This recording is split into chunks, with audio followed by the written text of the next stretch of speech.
Tonight and only on 11 Alive, a showdown in Forsyth County as plans for a mental health crisis center hits a major roadblock. And the sudden change in plans comes after nearly $3 million in taxpayer money has already been spent for the project. 11 Alive investigator Savannah Levins has been speaking with advocates and county leaders about the issue.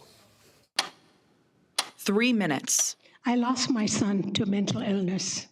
That's how long Sherry Unwala was given to talk to Forsyth County commissioners He took his life. about her son, Carl. When he was sick, we had no place to turn to. It is so hard. You're telling your story, but then you feel they're not listening. We're all saying the same things, and yet it still is getting just skirted over. Elizabeth Johnson, who works with at-risk girls in the county, has also been pleading commissioners to move forward with a plan to build a mental health crisis center. We have no facility to take them to. We are in a crisis. Commissioner Cindy Mills says the plan for the whole health center, which would have 31 beds for adults and children who are in the midst of a mental health crisis like suicidal thoughts or self-harm, was voted through unanimously 8 times over 3 years. The county plans to build a cutting-edge 57,000 square foot public health facility.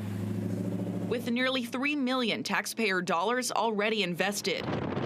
About $30 million in federal COVID funds would cover the rest. It was almost like manna dropped from heaven because it was something not expected. There are so few mental health beds available in Georgia, most people in a mental health crisis are just sent to the ER, like Sherry's son. He was crying. They just said mental issues and just labeled him and sent him away.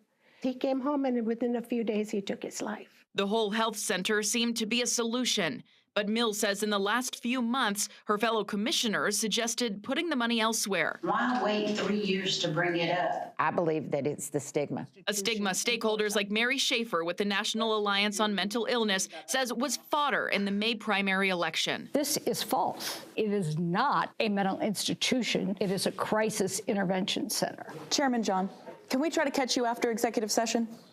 Outside. Commissioners John and Simonson declined to be interviewed by 11 Alive Investigates after the last board meeting before the election. Can you tell me when you changed your mind about the whole health building? That's not really an accurate depiction of What would be more accurate? County spokesperson Russell Brown confirmed the board is investigating alternate options for the COVID money, like investing in water and sewer.